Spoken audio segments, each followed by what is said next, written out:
Well, good day, YouTube, and welcome to another episode of the Albino Rhino Beer Review here from sunny Pavernatuck. And we have a beer to review. Let's grab it.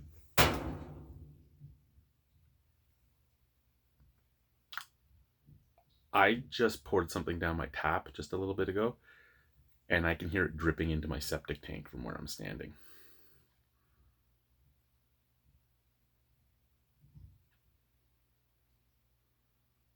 It sounds disgusting.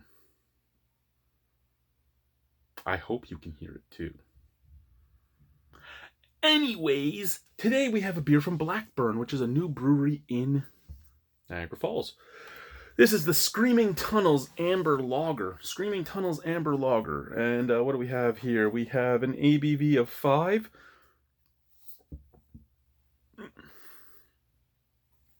So I'm going to tell you, every beer I do by them has something to do with Niagara, and I'll tell you a little bit. When they say Screaming Tunnels, I'm thinking they're talking about the Screaming Ghost Tunnel, which is a tunnel that it's not really a tunnel. It's not like the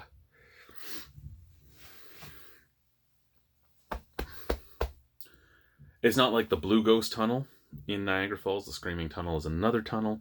It apparently, at times, you can find a screaming girl under it. I've lived in Niagara Falls a long time. I wanted to go to the Blue Ghost Tunnel. I never cared to really go to the Screaming Tunnel because the Screaming Tunnel wasn't necessarily a tunnel. It was under a bridge. And it just didn't do anything for me, right? It didn't... I would actually think, like maybe Blue Ghost Amber Lager or something would have been cooler because you would have talked about the Blue Ghost Tunnel then. But hey, whatever. Local craft community, frightening amounts of flavor, beautiful burnt orange coloring, a strong malty body, and a balanced noble hop backbone make this amber irresistible. Served best with a chill on your glass and in your spine.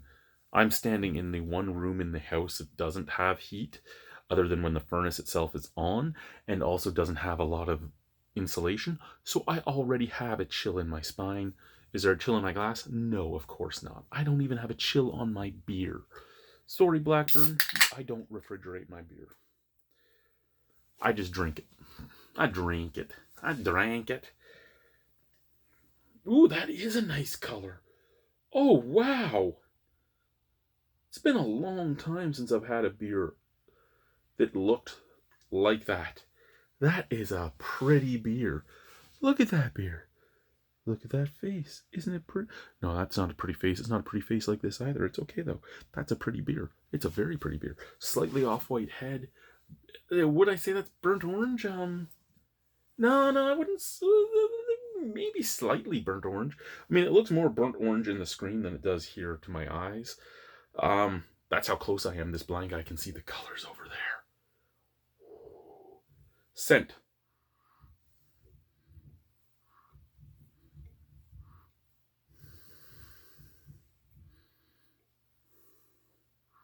Really, it smells like a Pilsner. I'm getting the noble hops, and that's about all I'm getting. I'm getting a grassiness, I'm getting an earthiness, and that's really it. Is that a problem? No, it's not a problem. Just all I'm really getting. Cheers, let's try the beers. The beer. We could be the I'm a So Fats, for those of you that remember them, the beer tube royalty. Cheers to the beers!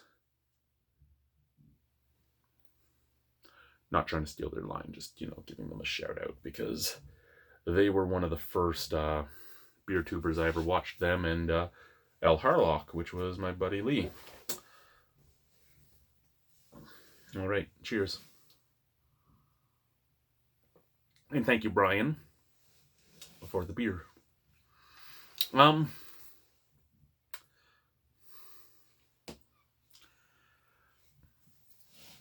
Now, I'm always weirded out with an amber, right? An amber to me, I'm a big Irish red fan. So when I see amber, I kind of think Irish red. And I know they're not really the exact same. But what I'm tasting here isn't really what I expected either.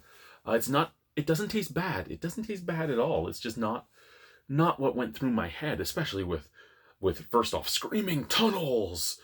I can make some tunnels scream in my life. No, I've only made one tunnel scream in my life. My current wife. Okay? Okay? Fuck you guys. Love you guys.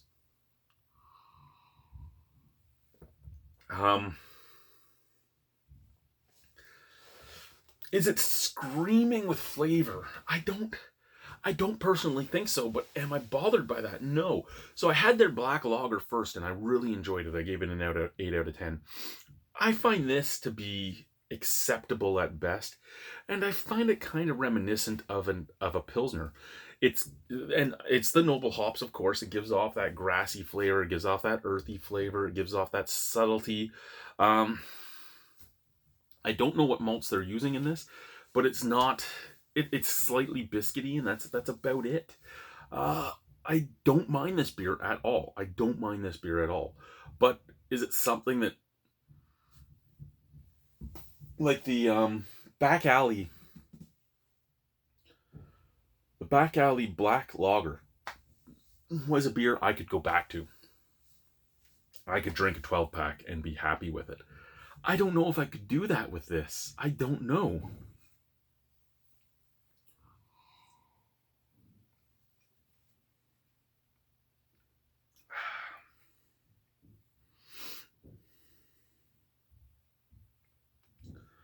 Yeah,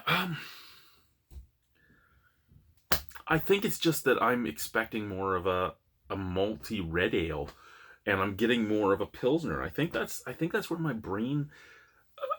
I'm having a disconnect here, because there's nothing wrong with the beer, but every time I take a sip, I'm disappointed.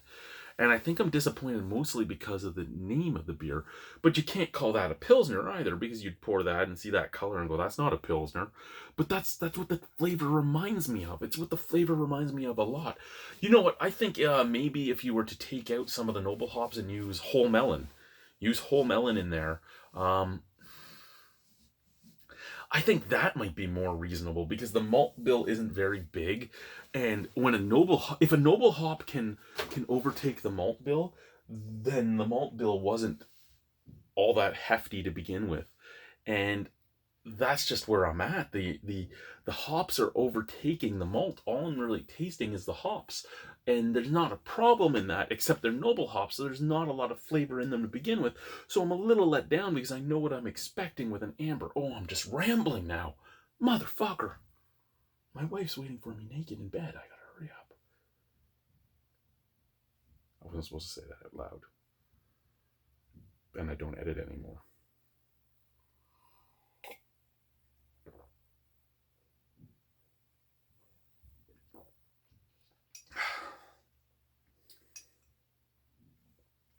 It drinks really well, but there's nothing screaming Chad come back. Oh God, I shouldn't have ate that cheesecake. I was doing so well losing weight. I've lost like 25 pounds. I know it looks like I've gained a lot more, but it's because this thing does this. But excuse me. Doesn't sit well in the belly. It is a heftier beer than you'd expect by the flavor profile. Out of 10 on this one, would I buy it again? You know what? Brian told me the price of this, and yeah, I would pay that price for this again. I could easily sit back and enjoy a 6-pack of this with my buddies. So I'll give this a straight 7. There's nothing mind-boggling about it, but I would go back to it. There's nothing wrong with it at all. Thank you guys for watching. Have a wonderful evening. Au revoir. A bientôt. See you soon. Bye-bye. Mwah.